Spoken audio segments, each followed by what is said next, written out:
Siempre nuestra identidad como cristianos es algo que va a estar por delante de nosotros. ¿Quiénes somos nosotros? ¿Quién es el pueblo de Dios? ¿Quién es la iglesia? ¿Quién es un cristiano? ¿Quién puede decir con certeza, yo soy un cristiano porque tengo las siguientes características, o porque vivo de cierta manera, o porque tengo esta serie de creencias? ¿Qué es lo que nos da identidad a nosotros como el pueblo de Dios? Esta es una pregunta muy importante que vamos a estar explorando por las siguientes 5 o 6 semanas. Vamos a estar en la carta del apóstol Pablo a los Efesios. Y este es el desafío para nosotros en las siguientes semanas. Los que puedan y quieran memorizarse alguna porción de la carta a los Efesios.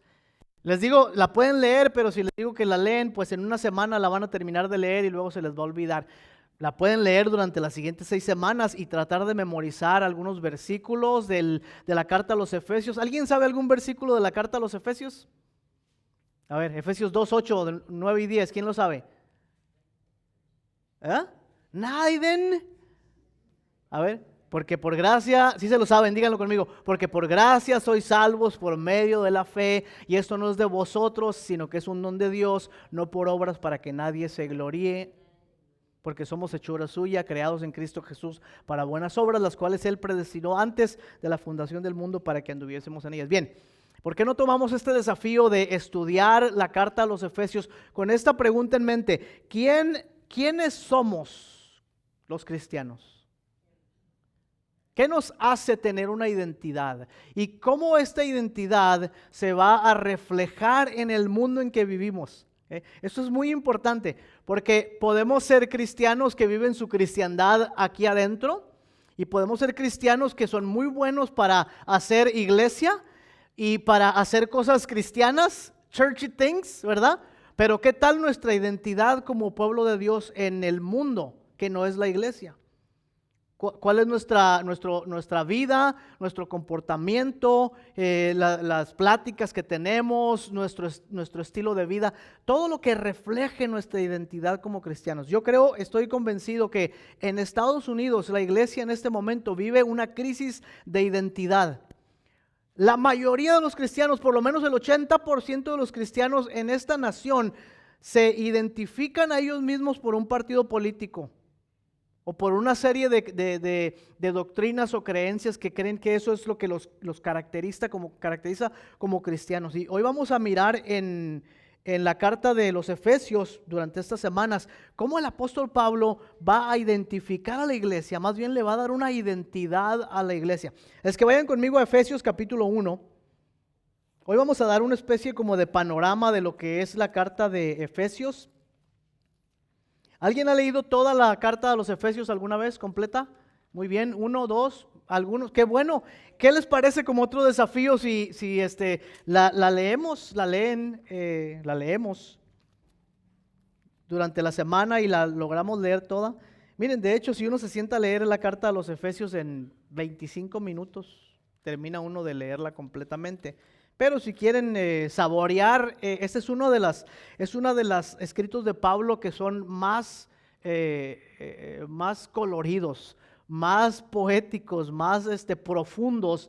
Pablo ha madurado mucho, esta es una de sus últimas cartas casi. Ha madurado mucho en su teología, ha madurado mucho en su concepción de quién es el Mesías, de quién es la iglesia, de quiénes son ellos como la nación judía. Y en la carta a los Efesios va a expresar de una manera muy clara, pero también con metáforas muy interesantes, quiénes son ellos realmente. Y ustedes van a mirar que Pablo utiliza figuras de lenguaje, utiliza metáforas, utiliza conceptos para que la iglesia pueda captar la identidad de cada uno de ellos. Y a lo mejor algunos de ustedes están preguntando, pero ¿eso qué tiene que ver conmigo? Tiene todo que ver con usted.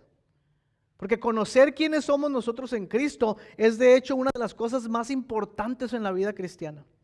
Si no conocemos quiénes somos en Cristo, a veces podemos caer en el moralismo, o podemos caer en el legalismo, o podemos caer en el libertinaje, pero conocer nuestra identidad en Cristo nos va a llevar a vivir de una manera que refleja la vida, la obra, el carácter de Cristo en nuestras vidas. ¿Están conmigo?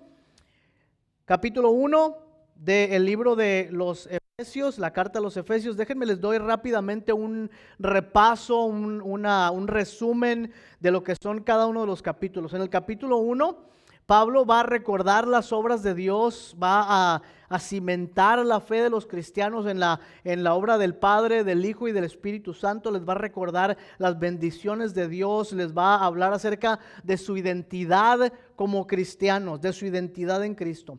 En el capítulo 2, el apóstol Pablo va a recordar que ellos antes fueron hijos de desobediencia, pero que ahora han sido adoptados en la familia de Dios. En el versículo 19 dice, ustedes ya no son extranjeros ni advenedizos, sino conciudadanos del reino y miembros de la familia de Dios. Capítulo 2, versículo 19. Más adelante Pablo dice que somos una nueva humanidad y utiliza este concepto de la humanidad para hablar del pueblo de Dios. Dice, antes habían dos humanidades, los judíos y los gentiles, y dice, el Cordero de Dios con su sangre ha derribado la pared intermediaria que nos separaba, las enemistades que nos dividían, y ha hecho de los dos una sola humanidad. Entonces nuestra identidad como pueblo de Dios es esta nueva humanidad. ¿Qué representa eso? Lo vamos a mirar en un par de semanas en el capítulo 2. Capítulo 3, el apóstol dice que la iglesia tiene el privilegio de mostrar el misterio y la sabiduría de Dios. Muy interesante, dice el apóstol Pablo en el capítulo 3, dice, el misterio que nunca antes había sido revelado, ahora Dios me lo ha revelado, y ese es el misterio, que la iglesia de los gentiles, dice, la iglesia en general, dice, han sido formados por Dios para mostrar la multiforme sabiduría de Dios. La multiforme sabiduría de Dios en toda la humanidad. Ese es en el capítulo 3. En el capítulo 4, Pablo va a utilizar la metáfora del cuerpo y nos va a recordar que tenemos un solo Señor, una sola fe, un solo bautismo, un Dios y Padre de todos. Así dice en el capítulo 4, ¿verdad? Dice, mantengan la unidad del Espíritu en el vínculo de la paz. Recuerden que ustedes solo tienen una fe, un solo Señor, un solo bautismo, un solo Dios y Padre de todos. Y les recuerda que ellos son miembros del cuerpo de Cristo, que tienen diferentes dones, y que todos los dones sirven para la edificación de la misma iglesia hasta que todos lleguemos, dice el capítulo 4, a la unidad de fe, a la medida de un varón perfecto, creado en la estatura de la plenitud de Cristo.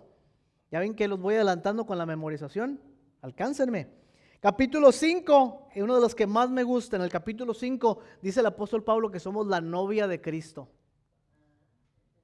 A ustedes, patitos feos que nunca tuvieron novia o novio, ahora ustedes son la novia de Cristo. Qué hermoso, ¿no? Que no les emociona. Yo porque bueno. Somos la novia de Cristo. Mi hermano dice, a Cristo le tocó bailar con la más fea. No, sí es cierto, estamos llenos de imperfecciones y pero el capítulo 5 dice, así como el hombre ama y cuida a su esposa, así el Señor ama y cuida a su iglesia. Qué hermoso, ¿verdad? Capítulo 6, el apóstol Pablo utiliza una metáfora que tiene que ver con los esclavos, los siervos y los soldados para hablar acerca de nuestra participación en el reino de Dios. Hemos sido no solamente llamados a pertenecer, pero también hemos sido llamados a participar en la obra de Dios. Así es que en Efesios vamos a encontrar pertenencia, identidad, unidad, participación y lucha. Esto hace de la fe cristiana una fe distinta. Esto hace de la fe cristiana una fe emocionante. ¿Qué digo emocionante? Una fe viva. Porque muchos de nosotros nuestra fe está ahí viva porque el Señor la sostiene, pero no está vibrante, no quiere salir, no quiere empujar. Pero imagínense todo lo que acabamos de ver en nuestra identidad. Nuestra fe es una fe distinta a cualquier religión que ustedes encuentren en el mundo. Estudien cualquier religión, aprendan cualquier tipo de ideas religiosas. Se van a dar cuenta que la fe cristiana es única porque es una fe viva. Y porque es viva, debe ser vibrante entre nosotros. Vamos al texto, dice Pablo, apóstol de Jesucristo por la voluntad de Dios, a los santos y fieles en Cristo Jesús que están en Éfeso. Santos y fieles. Ustedes, mis hermanos y mis hermanas, son santos y fieles del Señor. Ya sé que no nos vemos así, ya sé que no nos sentimos así, pero esto es como Dios nos ve a nosotros. Como Dios define nuestra identidad, santos y fieles. Mejor que de ahora en adelante me empiece yo a portar tal y como el Señor me ve, como un hombre santo y como un hombre fiel. Alguien diga amén. Les dije a los muchachos en el servicio de inglés cuando les comparto la palabra, les digo, anímenme por favor, sean como las iglesias de los afroamericanos que el predicador está hablando y preacher brother, y anímenme hermanos para que me salga el fuá a mí también. ¿Okay? Háblenme, díganme algo. Dice, bendito sea, fíjense cómo empieza en el versículo 3. Si ustedes no han encontrado antes estos versículos emocionantes, vivificantes, dice el apóstol Pablo, bendito sea el Dios y Padre de nuestro Señor Jesucristo, que nos bendijo con toda bendición espiritual en los lugares celestiales en Cristo Jesús.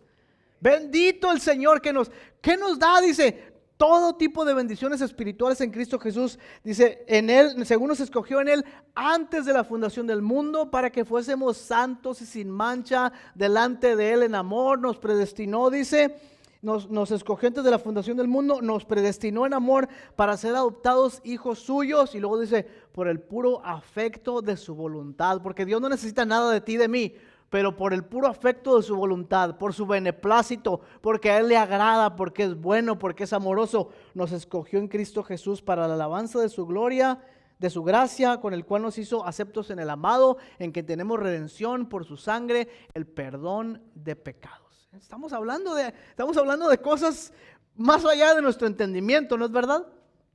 Todo lo que el Señor nos ha provisto, y en unos cuantos versículos vemos lo que el Señor nos dice. Dice que Él nos dio a conocer el misterio de su voluntad, otra vez según su beneplácito, el cual se había propuesto en sí mismo de reunir todas las cosas en Cristo Jesús en la dispensación de los tiempos. Todas las cosas, todo lo creado, desde los ángeles hasta los gusanitos y los microbios, toda la creación reunida en Cristo Jesús, y eso nos incluye también a nosotros. Es que después de este saludo, Pablo salta con una alabanza que les recuerda lo que Dios les ha dado en Cristo por el Espíritu Santo.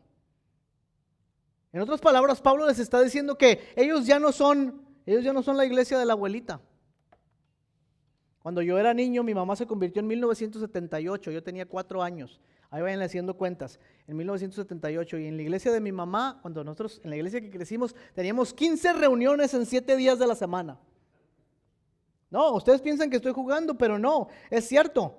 Teníamos el lunes de oración, la adoración de los martes, los testimonios y la alabanza los miércoles, la reunión de evangelismo de los jueves, el compañerismo de los viernes, las ventas el sábado. El domingo, 3 reuniones.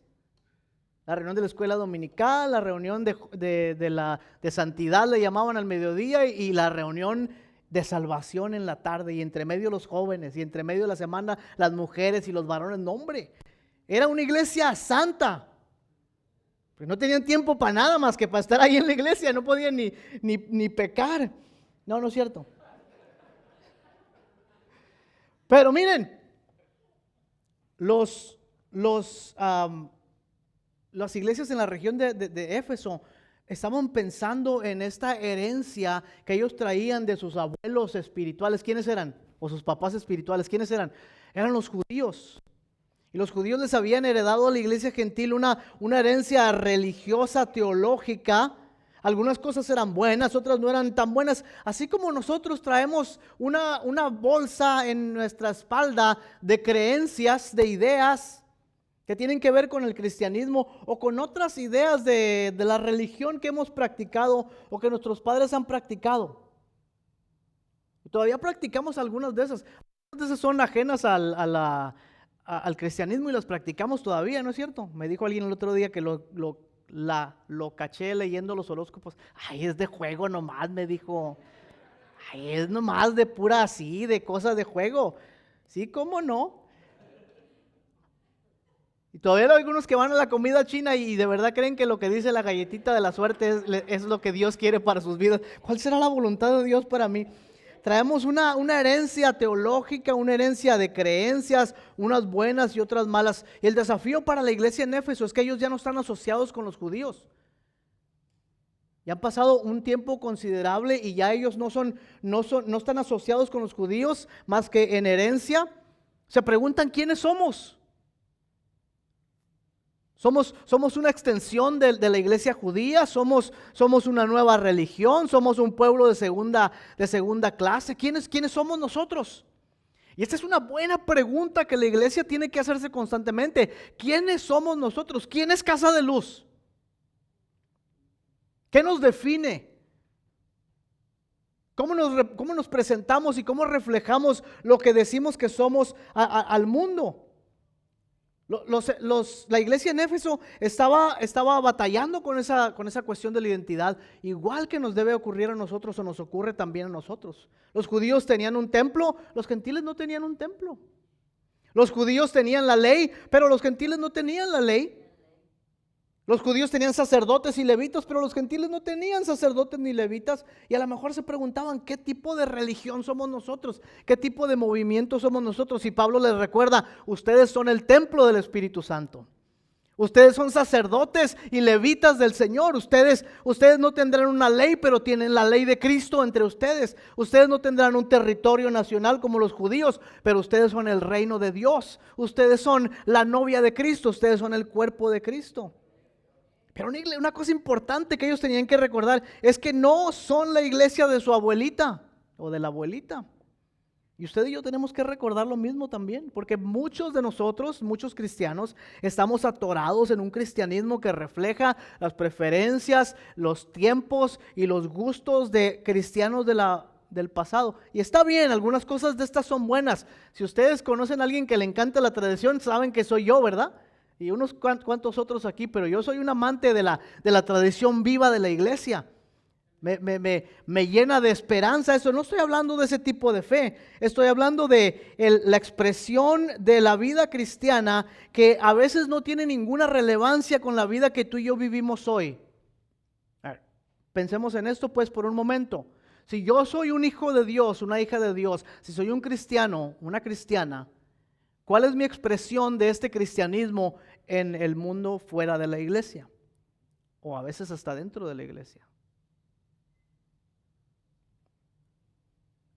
Y entonces pensamos y si consideramos un poco más, tal vez nos vamos a dar cuenta que nos estamos acostumbrando a un tipo de cristianismo que no refleja la fe vibrante que hay que vemos en la palabra de Dios, que tiene poca efectividad en sus vidas, que no tiene mucho impacto en la sociedad en la que vivimos. Y esto es lo que hace la fe cristiana una fe distinta, que nosotros tenemos una herencia y una tradición, pero no es una tradición muerta, es una tradición viva, porque la fe cristiana es una fe viva. Y como es una fe viva, tenemos que aprender a vivir nosotros en constancia con esa fe viva. La iglesia cristiana en el tiempo de Pablo vivía bajo la sombra de la nación judía. Los judíos nacionalistas, como los cristianos nacionalistas de nuestros días, que por cierto, déjenme seguirles diciendo que no hay peor amenaza para el evangelio en nuestros días que el nacionalismo cristiano tan incipiente en nuestra sociedad, Una cosa terrible eso de ver esta mezcla, este híbrido de cristianos o pseudo cristianos que piensan que por el poder van a poder alcanzar los propósitos del reino de Dios. Ya Jesucristo habló de eso cuando dijo, hay hombres violentos que piensan que el reino de los cielos debe arrebatarse por violencia. Eso no va a ocurrir. Vamos a seguir siendo un mal testimonio, pero punto y aparte. Los judíos nacionalistas de aquellos días creían que cualquier persona que no hubiera nacido judío no podía ser aceptado como parte del pueblo de Dios. ¿Dónde quedaban los gentiles? ¿Qué identidad iban a tener? Porque no habían nacido judíos y no importa si eran judíos que perseguían, gentiles que perseguían el judaísmo, nunca iban a poder ser los ciudadanos que eran los judíos de primera clase. ¿Y qué hace el apóstol Pablo? En el pasaje que leímos hace un momento, en esa hermosa poesía, exaltación a Dios, nos damos cuenta que les recuerda lo que Dios les ha dado y quiénes son ellos por lo que Dios les ha dado. Y ahora en el siguiente pasaje que vamos a leer aquí en el capítulo 1, Pablo va a orar para que ellos conozcan la plenitud de la identidad que tienen en Cristo Jesús. Hay una plenitud, hay una llenura, hay una, ¿qué palabra estoy buscando?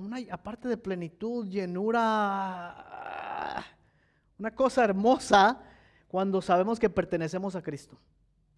Y no hay palabras, hay muy pocas palabras en nuestro lenguaje que pueden expresar con certeza el gozo que existe cuando somos miembros del cuerpo de Cristo.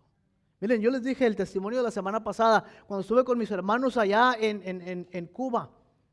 La iglesia tiene un gozo y una esperanza que no está basado en que las cosas en el país se van a solucionar.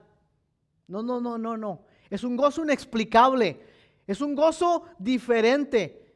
Es un gozo que solamente proviene del Señor. Es una esperanza que proviene del mismo Jesucristo, porque no es una esperanza de que las cosas van a salir bien, o de que las cosas van a arreglarse, o de que Dios va a juzgar a los enemigos. No. Solamente está ahí ese gozo y esa esperanza, porque esa es la esperanza de confiar plenamente en Dios y saber que somos su pueblo. Nosotros necesitamos eso. Necesitamos ese tipo de fe vibrante, ese tipo de alegría del Señor en nuestro corazón, porque como decía Nehemías, el gozo del Señor es nuestra fortaleza. Y ahora, gracias por animarme, hermanos. Preach it, brother. Come on, say it. Y ahora en el siguiente pasaje del 15 al 23, el apóstol Pablo les va a recordar la plenitud de la vida en Cristo. Lean conmigo. Por esta causa también yo, habiendo oído de vuestra fe en el Señor Jesús y de vuestro amor para con todos los santos, no ceso de dar gracias por vosotros, haciendo memoria de vosotros en mis oraciones, para que el Dios de nuestro Señor Jesucristo, el Padre de gloria, os dé espíritu de sabiduría y de revelación en el conocimiento de Él, alumbrando los ojos de vuestro entendimiento, para que conozcáis cuál es la esperanza a la que Él os ha llamado. ¿Ya lo tienen? ¿Cuáles las riquezas de la gloria de su herencia para con los santos? ¿Y cuál es la supereminente grandeza de su poder, la cual operó en Cristo Jesús, resucitándole de entre los muertos, y ahora opera en nosotros, los que creemos en Él? Y Cristo dice que fue levantado de entre los muertos, dice, ahora está sobre todo principado y autoridad y poder y dominio y sobre todo nombre que se nombra, dice, no solo en este siglo, sino en el venidero. Y todas las cosas están ahora sujetas a los pies de aquel que lo llena todo en todo. El Señor que lo llena todo en todo. La plenitud de la vida en Cristo Jesús. El saber que estamos llenos del Señor en nuestra vida, porque Él nos ha rescatado para ser su pueblo. Les dice anteriormente, ustedes han recibido todo tipo de bendiciones espirituales. No son ciudadanos de segunda clase. Ni nosotros, el pueblo de Dios ahora, somos ciudadanos de segunda clase, porque Dios ha derramado sobre ustedes, hermanos, hermanas de Casa de Luz, la bendición de Cristo sin retener absolutamente nada. Dios nos ha bendecido con toda bendición espiritual. Dice, ustedes han sido escogidos antes de la fundación del mundo. ¿Saben por qué es importante esto? Porque antes de la fundación del mundo significa antes que los judíos existieran, antes que Abraham existiera, antes que Noé existiera, antes que Adán existiera, antes de que tú y yo existiéramos. Dios nos había escogido en Él para ser su pueblo. Escogidos completamente.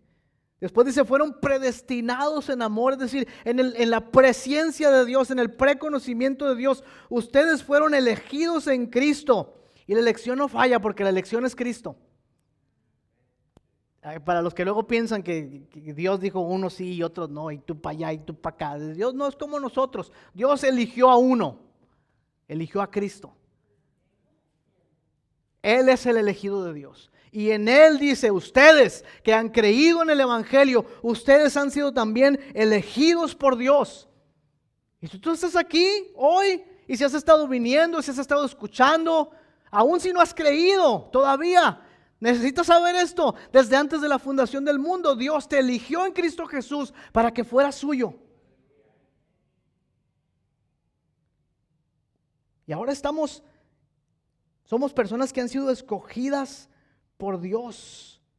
Hemos sido aceptados por Dios en Cristo Jesús. Más en otra carta el apóstol Pablo dice, las promesas de Dios son en Él sí y en Él amén. No fallan. Su elección no falla, porque es una elección en Cristo Jesús, pues Él es el ungido de Dios. Nos redimió por la sangre de su Hijo Jesucristo. ¿Sabe cuánta gente en el mundo hace cosas para ser perdonados sus pecados? ¿Usted sabe cuántas religiones en el mundo tienen rituales y tienen sacrificios y tienen caminatas y tienen oraciones y tienen esto y lo otro para ver si acaso Dios los perdona de sus pecados? Y aquí dice que el Señor por su sangre derramada en la cruz nos ha perdonado de nuestros pecados. ¿Cómo puede un hombre y una mujer como usted y yo, pecadores, ser santos ante el Señor? Porque hemos sido lavados por la sangre de Jesucristo. Hemos sido perdonados ya por la sangre de nuestro Señor Jesucristo. Nos selló con su Espíritu Santo, dice al final, que es el Espíritu de la promesa.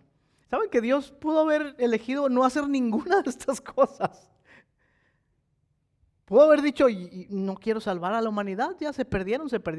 Eligió no salvar a los ángeles que se rebelaron. Dijo el Señor, no, a prisiones eternas. Pudo haber elegido dejarnos sin salvación, pero no lo hizo, ¿verdad? Enviando a su Hijo Jesucristo, nos redimió de la maldición del pecado y de la muerte. Y pudo haber dicho, ok, ya son perdonados, hay que se las arreglen como puedan. No. Dijo, los voy a adoptar como parte de mi familia para que estén conmigo en la mesa, para que coman del mismo pan que yo como y para que beban de la misma copa que yo bebo. Y nos trajo a su mesa, nos adoptó como su familia. Y se pudo haber detenido ahí, pero no se detuvo. Él mismo, en su Espíritu Santo decidió habitar en nuestros corazones y sellarnos con su sello de la salvación. Y a donde quiera que estemos y lo que quiera que estemos haciendo, el Señor no se aparta nunca de nosotros y nunca se apartará de nosotros y nunca nos va a abandonar, porque nos ha sellado con su Espíritu Santo. Él es las arras de la salvación. Han estado en ceremonias de la boda donde, hace años se acostumbraba a eso, donde se pasaban las arras de una mano a la otra. Era una promesa. Mientras tengas estas moneditas aquí, yo voy a estar aquí también. Yo te voy a ayudar, yo te voy a proveer, yo voy a estar contigo en las buenas y en las malas. Es una promesa. El Espíritu son las arras de la herencia. El Señor nos ha dado de Él mismo, de su plenitud y de su generosidad, y ahora somos para siempre de Él. Esta es una buena noticia, porque hay cientos de miles de personas que se sienten rechazadas en el mundo. A lo mejor algunos de ustedes todavía se sienten rechazados, incluso dentro de la misma iglesia. Dicen, yo no encuentro mi lugar aquí, yo no sé nada de esto y me siento solo, me siento rechazado. Y hay miles de personas en el mundo que no tienen familia, que no se sienten aceptados por nadie, que no se sienten amados. Incluso nosotros mismos, ¿no es cierto? Nos sentimos constantemente que fallamos al Señor, que le somos infieles, que le abandonamos. Pero el apóstol nos recuerda que nosotros somos santos y sin mancha, que somos elegidos de Dios, que somos adoptados de Dios, que somos amados de Dios. Así es que si nadie te ha amado en tu vida, Dios te ama. Si nadie te ha aceptado en tu vida, Dios te acepta. Si todo el mundo te ha dado la espalda o tus amigos te han rechazado, el Señor tiene los brazos abiertos. Si te han negado la comida espiritual, aquí está la comida espiritual. El Señor dice, vengan a mí los que están trabajados, cargados, que yo les daré descanso. Y estas son buenas noticias para el mundo. El evangelio que ha llegado a nosotros es la proclamación, hermanos, de que en Cristo todos los que en un tiempo estuvieron alejados de Dios, ahora pueden acercarse a Dios. Yo he estado alejado de Dios, aún siendo un cristiano, aún siendo un misionero o un pastor, he estado alejado de Dios muchas veces. ¿Usted ha estado alejado de Dios?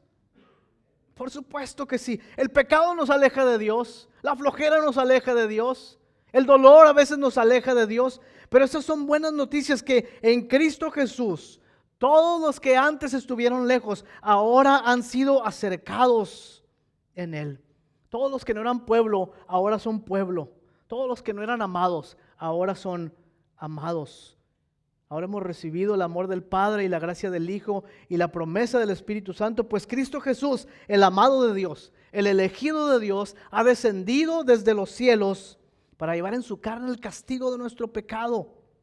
Ha descendido desde los cielos para permanecer en obediencia, para que a través de Él la maldición del pecado que llegó a la humanidad pueda ser destruida una vez y para siempre.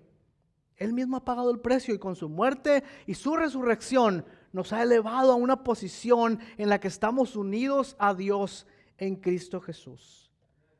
Así es que ser cristianos, la identidad cristiana, está profundamente ligada a quién es Dios. No tiene absolutamente nada que ver con nosotros, pero tiene que ver con la obra que Dios está haciendo en nuestras vidas. Lo único que tiene que ver con nosotros es cuánto de esta obra nosotros participamos con Dios en hacerla.